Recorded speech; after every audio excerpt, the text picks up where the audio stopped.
Hello, and welcome to today's episode. I'm going to be your host, the Irrelevant Nerd, and today I'm going to be reviewing Darth Plagueis, the Star Wars novel. I had recently decided to reread the Darth Plagueis book written by James Luceno, and I'm not really sure why. I was just in the mood. I had only ever read it once back in, 2012 or 2013 when it came out. And I remembered really liking it, but it was so much better than I remembered, and I wanted to talk about it. And now, to be clear, like I just said, I thought the book was great the first time I read it, but after reading it for a second time, I think this is a near perfect origin story for Darth Plagueis the Wise. Now, if you don't know who Darth Plagueis is, he is like Darth Sidious's or the Emperor's former master, and he is only briefly mentioned in the movies in an opera scene during Revenge of the Sith, where Palpatine is trying to manipulate Anakin, talking about this Sith who knew how to keep the people he loved from dying, which is kind of the whole hook of the thing. But he refers to him as Darth Plagueis the Wise, and that's really the only mention that you get of him in the movies. And I'm trying to think back on the Clone Wars show. I don't believe he's mentioned in there. This might be really the only thing, is just that scene in Revenge of the Sith. So if you don't know who he is, that's him.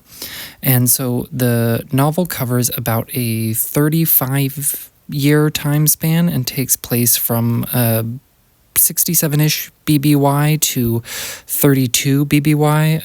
BBY, Battle Before Yavin, where the first Death Star was destroyed, for people who don't know Star Wars as well.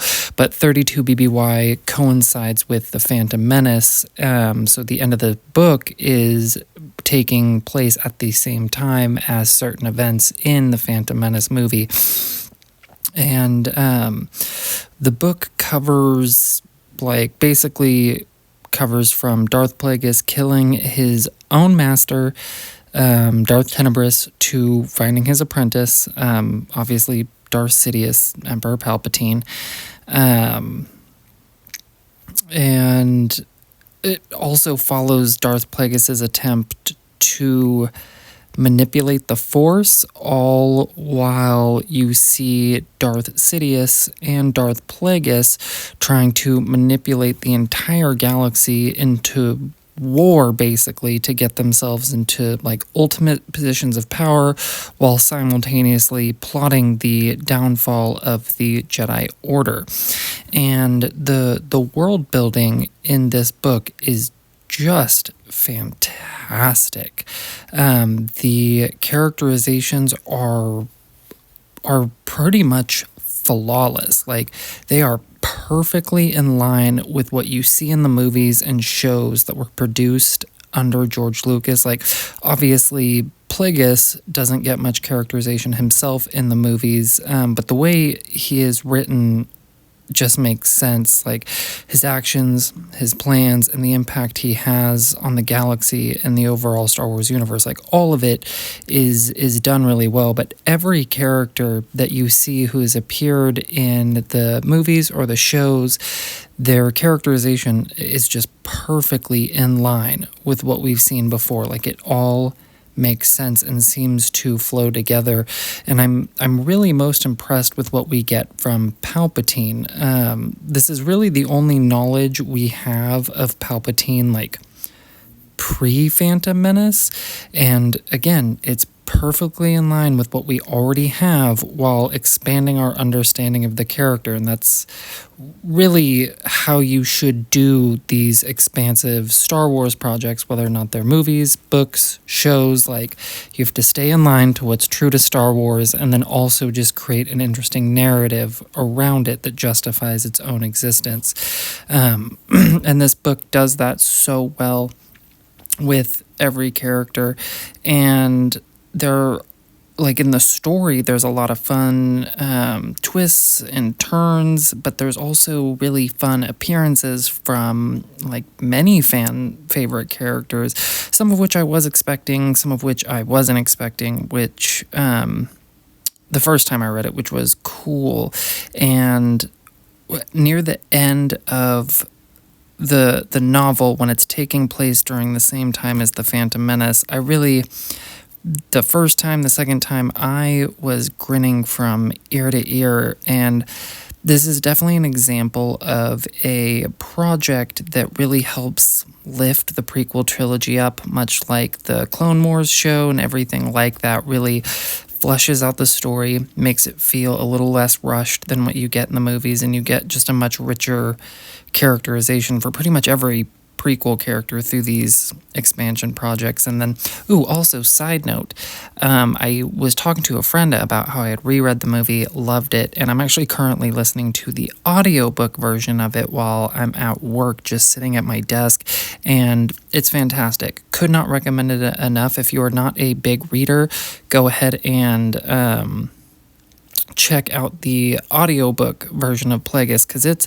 very good, and the Star Wars audiobooks in general are very fun. You have a little bit of the music kicked in, some of the lightsaber sound effects kicking in, a little bit of voice acting, and it just makes them fun. So if reading's not your thing, check out the audiobook version, and this is a good audiobook version as well. Really, my only complaint about this book is the novel is unfortunately not canon, and it bums me out super hard. And like, this is exactly what Disney needs: a project that makes you immediately want to consume more Star Wars. I finished the book, started doing the audiobook while I was at work, but I immediately wanted to reach out, read another book. So I'm currently reading Darth Bane, Path of Destruction again.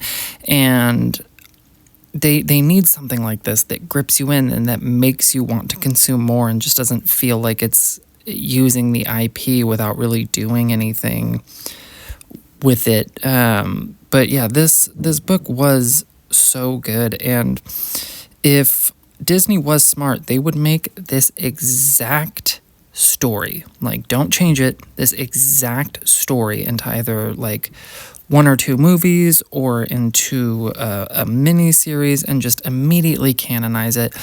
This is a very well received book and well received origin story for Plagueis, as well as the way it expands upon Palpatine.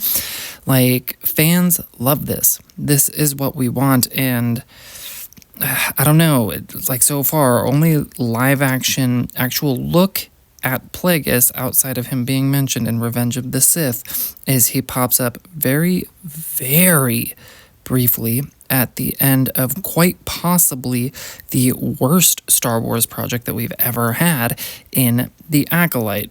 And I don't know, that actually feels kind of disrespectful to the character, because he is, even though he's not big in the movies or the shows at all, fans love this character, Darth Plagueis the Wise. And I didn't go too heavily into any spoilers for this book, because if you haven't read it, you need to.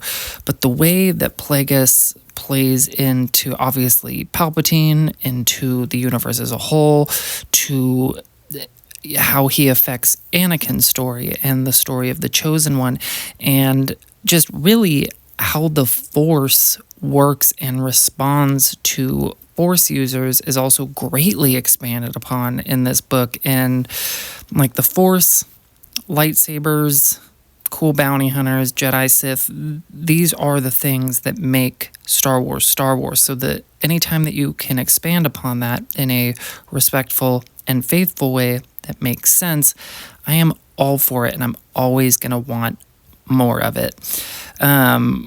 I feel like this book is, I don't know, it's a 10 out of 10. Has to be. Like, there's no parts that drag, that don't make any sense, anything like that. I think this is a fantastic book. I don't know if it's my favorite Star Wars book. That might actually be a fun video to make, is to do a top 5 favorite Star Wars, with the Heir to the Empire trilogy and this obviously being up there. Like, it would definitely be in the top 5 for sure. I don't know how high it would be, but I cannot recommend this book enough. So if you've read it, let me know down below. What do you think? Am I ranking it too high? Do you hate it? Do you love it? What is your favorite Star Wars book? Let me know down below, and hopefully I'll catch you guys in the next one.